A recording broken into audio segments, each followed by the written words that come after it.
ഓം ശ്രീകൃഷ്ണാർപ്പണമസ്തു. എല്ലാവർക്കും നമസ്കാരം. ശ്രേഷ്ഠത്തിലേക്ക് എല്ലാവർക്കും സ്വാഗതം. കർമ്മദോഷ നിവാരണം, സുഖശ്രേഷ്ഠ ജീവനം. ഇന്നത്തെ നമ്മുടെ വിഷയം എന്ന് പറയുന്നത് നവാംശത്തിന്റെ സൂക്ഷ്മതകളിലേക്ക്.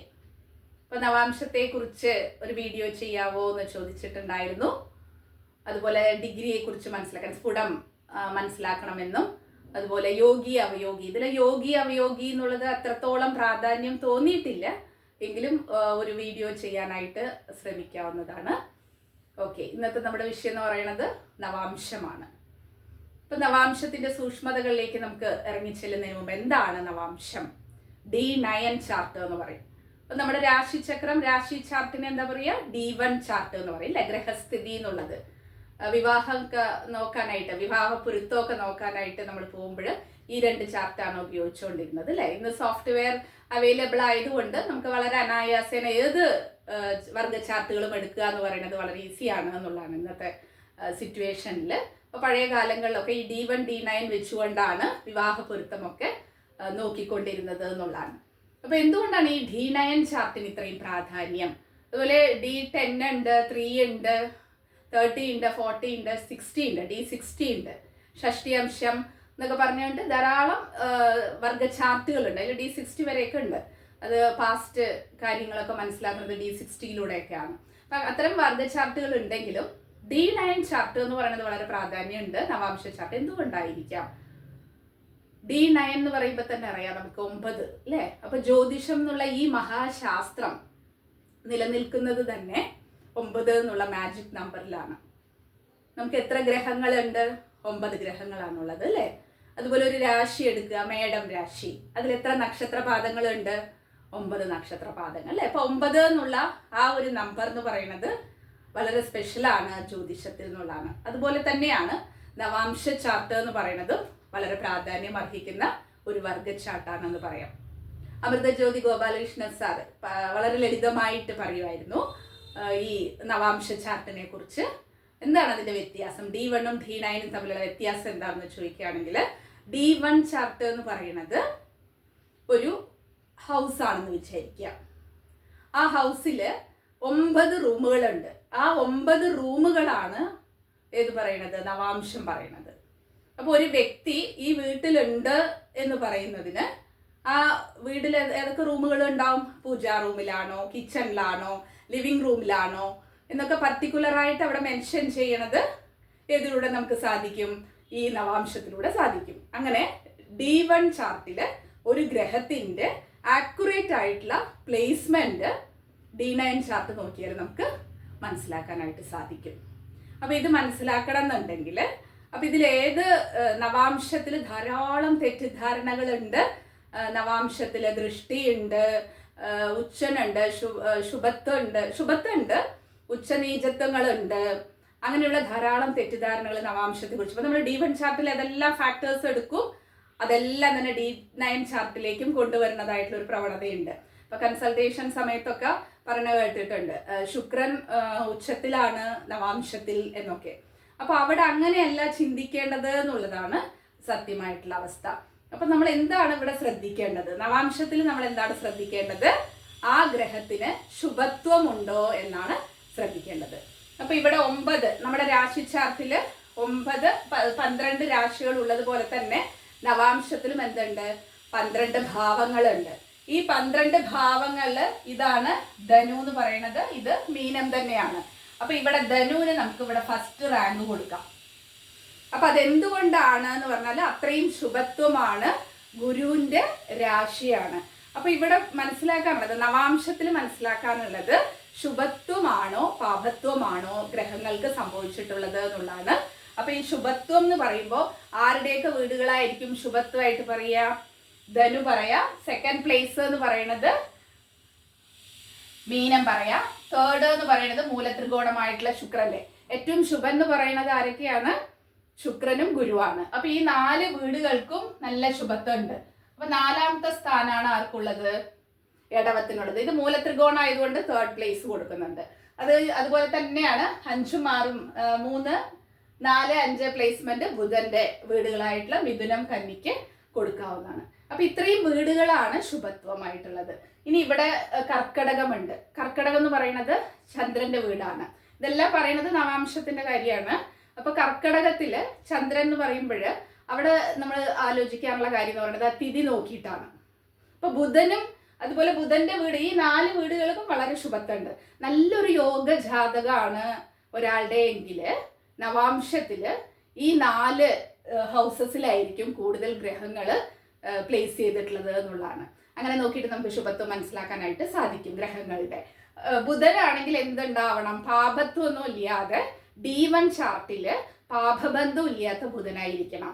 തനിയെ നിൽക്കണം. അത്യാവശ്യം ശക്തിയൊക്കെ ഉള്ള ഒരു ബുധനാണ് D1 ചാർട്ടിലെ എങ്കിൽ എന്ത് സംഭവിക്കുന്നു? നവാംശത്തില് ഈ ബുധന്റെ വീടുകൾക്ക് ശുഭത്വമുണ്ട്.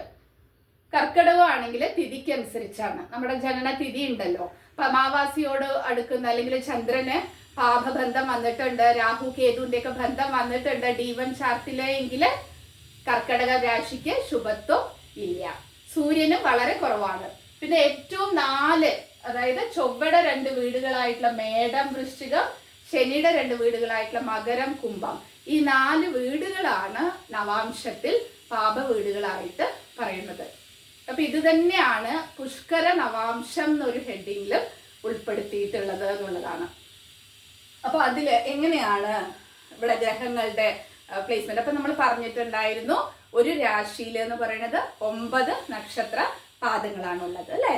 അപ്പൊ അതില് ഇവിടെ മനസ്സിലാക്കാനുള്ള കാര്യം എന്താണ് പുഷ്കര നവാംശം എന്ന് പറഞ്ഞിട്ടുണ്ടാവും. അപ്പൊ എന്തുകൊണ്ടായിരിക്കും ഋഷീശ്വരന്മാർ ഈ പുഷ്കര നവാംശം എന്ന് പറഞ്ഞിട്ട് കുറച്ച് പർട്ടിക്കുലർ പാദങ്ങളെ അതിൽ ഉൾപ്പെടുത്തിയിട്ടുള്ളത് എന്നുള്ളത് നോക്കാം. അപ്പൊ 108 പാദങ്ങളാണുള്ളത്. 27 നക്ഷത്രങ്ങൾക്ക് 4 പാദങ്ങൾ വെച്ച് 108 നക്ഷത്ര പാദങ്ങളുണ്ട്. അതിൽ വെറും 24 നക്ഷത്ര പാദങ്ങൾക്ക് മാത്രമേ ശുഭത്വമുള്ളൂ. അതാണ് പുഷ്കര നവാംശം എന്നാണ് നമ്മുടെ വേദജ്യോതിഷത്തിൽ പറയുന്നത്. അപ്പൊ അത് ഏതെല്ലാമാണ് എന്ന് നോക്കാം. അപ്പൊ അത് മനസ്സിലാക്കണം എന്നുണ്ടെങ്കിൽ ഓരോ ഗ്രഹവും ഏതെല്ലാം നക്ഷത്രങ്ങളുടെ ഓണറാണ് എന്നുള്ള കാര്യമൊക്കെ വളരെ വ്യക്തമായിട്ട് ബേസിക് ആയിട്ടുള്ള അസ്ട്രോളജിയുടെ ഒരു അവയർനെസ് ഉള്ളവർക്ക് മാത്രമേ അത് മനസ്സിലാക്കാനായിട്ട് സാധിക്കുള്ളൂ എന്നുള്ളതാണ്. അപ്പൊ നമ്മൾക്ക് എത്ര നക്ഷത്രങ്ങളുണ്ട്? 27 നക്ഷത്രങ്ങളുണ്ട് അല്ലെ.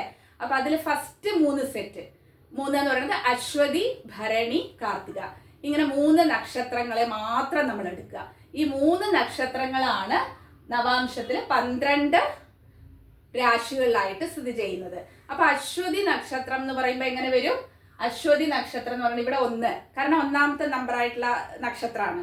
അപ്പൊ അശ്വതിയുടെ 4 പാദങ്ങൾ എന്ന് പറയുന്നത് മേടം, എടവം, മിഥുനം, കർക്കിടകം. അപ്പൊ മേടത്തിൽ അശ്വതി പാദം 1, എടവത്തിൽ പാദം 2, പാദം 3, പാദം 4. ഇത് നവാംശം കണ്ടു കഴിഞ്ഞാൽ നമുക്ക് ഈ ഏത് നക്ഷത്രത്തിലാണ് ആ ഗ്രഹം ഇരിക്കണം എന്നുള്ളത് മനസ്സിലാക്കാനായിട്ട് സാധിക്കും. അതുപോലെ തന്നെ 2 ഭരണിയുടെ 4 എന്ന് പറയുന്നത് ഇവിടെ തുടങ്ങും. അതായത് ചിങ്ങത്തിൽ തുടങ്ങി വൃശ്ചികത്തിൽ 4 അവസാനിക്കും. കാർത്തികയാണെങ്കിൽ സൂര്യന്റെ 3 നക്ഷത്രങ്ങളിൽ ഒന്നാണ് കാർത്തിക എന്ന് പറയുന്നത്. അപ്പൊ കാർത്തികയുടെ 4 പാദങ്ങൾ എന്ന് പറയുന്നത് ഇങ്ങനെയാണ്. ധനുവിൽ തുടങ്ങിയിട്ട് മീനത്തിൽ അവസാനിക്കും. ഇത്രയും കാര്യങ്ങൾ. അപ്പൊ അശ്വതി, ഭരണി, കാർത്തിക എന്ന് പറയുമ്പോൾ ആ ഒരു ബോക്സ് കവറായി. അടുത്തത് എന്ന് പറഞ്ഞാൽ ഒരു രാശി കംപ്ലീറ്റ് ആയി. അതേപോലെ തന്നെ 9 ഓർഡറിലാക്കിയിട്ട് വരിക. അശ്വതി, ഭരണി, കാർത്തിക ഒരു സെറ്റ്, രോഹിണി 4, മകീരം ഈ 4, തിരുവാതിര എന്നുള്ളത് ഈ 4, അങ്ങനെ കൊണ്ടുവരണം. അപ്പോൾ അശ്വതി, ഭരണി, കാർത്തിക ഒരു സെറ്റ്, രോഹിണി, മകീരം, തിരുവാതിര എന്നുള്ളത് സെക്കൻഡ് സെറ്റ്. അങ്ങനെയാണ് ഇതിൽ നക്ഷത്ര പാദങ്ങൾ വരുന്നത്. അപ്പൊ ഇനി എങ്ങനെയാണ് ഈ പുഷ്കര നവാംശത്തില് 24 നക്ഷത്ര പാദങ്ങൾക്ക് മാത്രമേ എന്തുള്ളൂ? ശുഭത്വമുള്ളൂ.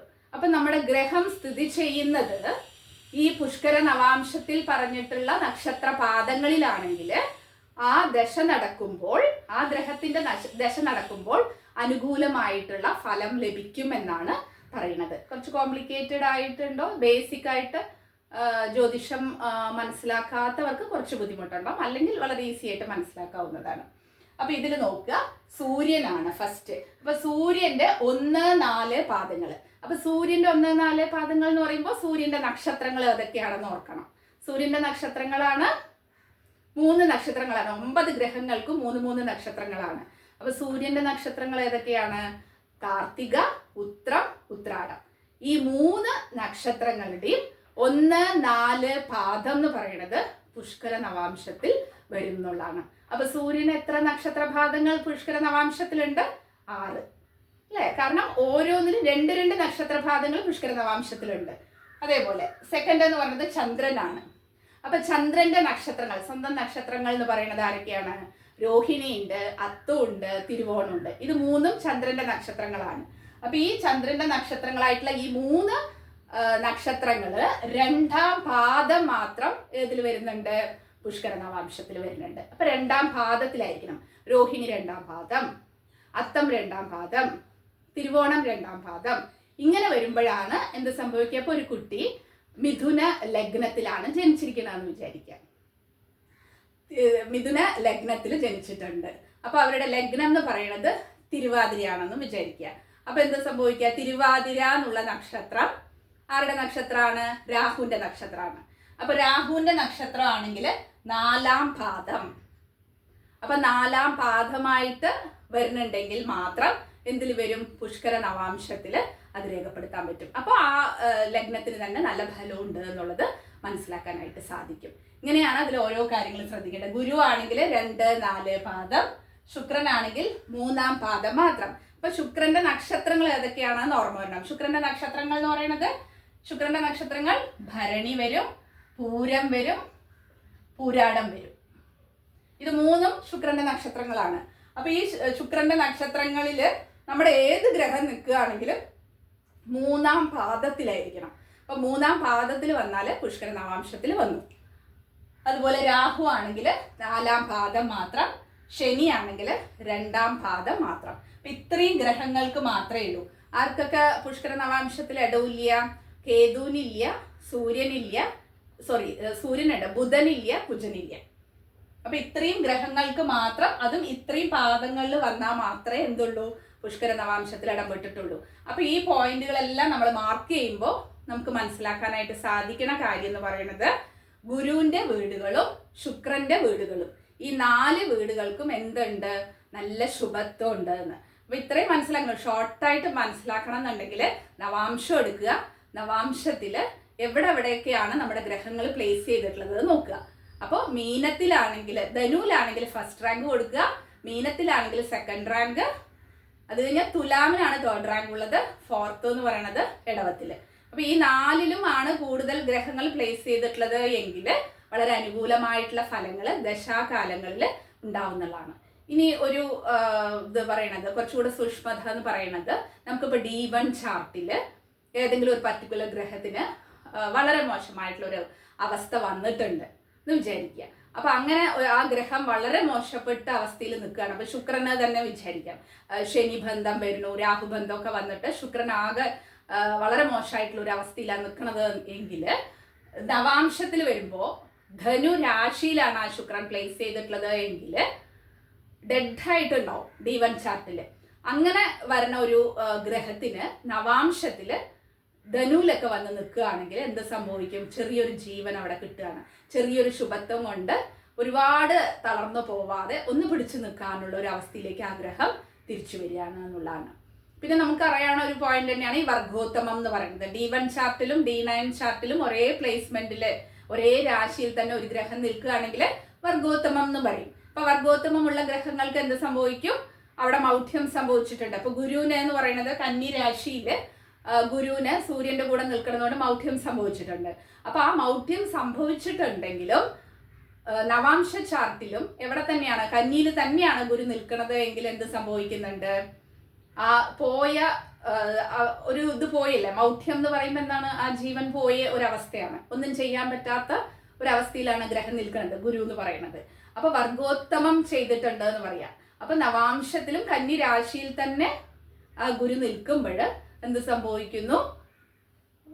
തിരിച്ചു വരുന്നു അല്ലെ?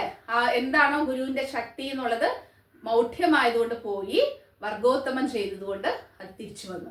ഇങ്ങനെയാണ് മനസ്സിലാക്കേണ്ടത്. അപ്പൊ ഗ്രഹങ്ങളുടെ ശക്തി എങ്ങനെയാണ് നമ്മുടെ ജാതകത്തില് എന്നതിനനുസരിച്ചായിരിക്കും നമ്മുടെ ജീവിത രീതികളും നമ്മുടെ മുന്നോട്ടുള്ള ജീവിതവും എല്ലാം തീരുമാനിക്കുന്നത് ഗ്രഹങ്ങളുടെ ശക്തിക്ക് അനുസരിച്ചാണ് എന്നുള്ളതാണ്. അപ്പൊ വളരെ വ്യക്തമായിട്ട് മനസ്സിലായിട്ടുണ്ടാവും എന്ന് വിചാരിക്കുന്നു. കുറേ പോയിന്റ്സുകളും കാര്യങ്ങളും ഒക്കെ പറഞ്ഞ് കോംപ്ലിക്കേറ്റഡ് ആണെങ്കിൽ കമന്റ് ഇടുക. നമ്മളതിനെ ഡീറ്റെയിൽ ആയിട്ട് ഇനിയും എക്സ്പ്ലെയിൻ ചെയ്യാവുന്നതാണ്. വളരെ ലളിതമായിട്ട് പറയണമെന്ന് വിചാരിച്ചിട്ടാണ് ഈ ടോപ്പിക് എടുത്തത്. ഏകദേശം ഒരു ഐഡിയ. അപ്പോൾ ഒരു കാര്യം മാത്രം മനസ്സിലാക്കുക, ഇതിൽ ഒരിക്കലും നവാംശത്തിൽ ഉച്ചനായിട്ടുണ്ട് അല്ലെങ്കിൽ നവാംശത്തിൽ ശുക്രൻ നീച്ചായിട്ടുണ്ട് എന്നൊക്കെ പറഞ്ഞിട്ട് വിഷമിക്കേണ്ട കാര്യമൊന്നുമില്ല. അപ്പം നവാംശത്തിന് അവിടെ ഉച്ചൻ, അതുപോലെ ദൃഷ്ടിയുണ്ട് എന്നൊക്കെ പറയുന്നവരുണ്ട്. അതൊക്കെ തെറ്റാണ് കേട്ടോ. ദൃഷ്ടി എന്ന് പറയണതൊന്നും നവാംശത്തിലൊന്നും ദൃഷ്ടിയില്ല. അങ്ങനെയുള്ള മെയിൻ ഫാക്ടേഴ്സ് എല്ലാം നമ്മൾ നോക്കേണ്ടത് രാശി ചാർട്ടിന്റെ ബേസിലാണ്. അങ്ങനെയാണെങ്കിൽ നമുക്ക് വർഗ്ഗ ചാർട്ടുകൾ D60 വരെ ഉണ്ടല്ലോ. അപ്പൊ ഇതിലെല്ലാം നമുക്ക് ദൃഷ്ടിയൊക്കെ നോക്കിയിട്ട് ഉച്ച നീചത്വം ഒക്കെ നോക്കിക്കൊണ്ടിരിക്കാനായിട്ട് സാധിക്കുമോ? ഇല്ല. നമ്മൾ കുറച്ചൊന്ന് ചിന്തിച്ച് നോക്കിക്കഴിഞ്ഞാൽ നമുക്ക് മനസ്സിലാക്കാനായിട്ട് സാധിക്കും. അപ്പൊ എപ്പോഴും നമ്മുടെ ചിന്തകൾക്ക് അനുസൃതമായിട്ട് പഠിക്കുന്ന ഒരു വിജ്ഞാന രീതിയിൽ അത് മനസ്സിലാക്കുമ്പോൾ തീർച്ചയായിട്ടും അത്ഭുതം സൃഷ്ടിക്കുന്ന, യാഥാർത്ഥ്യം വിളിച്ചു കാണിക്കുന്ന ഒരു ശാസ്ത്രം തന്നെയാണ് ജ്യോതിഷം എന്നുള്ളതിൽ യാതൊരു സംശയവുമില്ല. നമുക്ക് പുതിയൊരു ടോപ്പിക്കുമായിട്ട് വീണ്ടും കാണുന്നത് വരെ നന്ദി, നമസ്കാരം.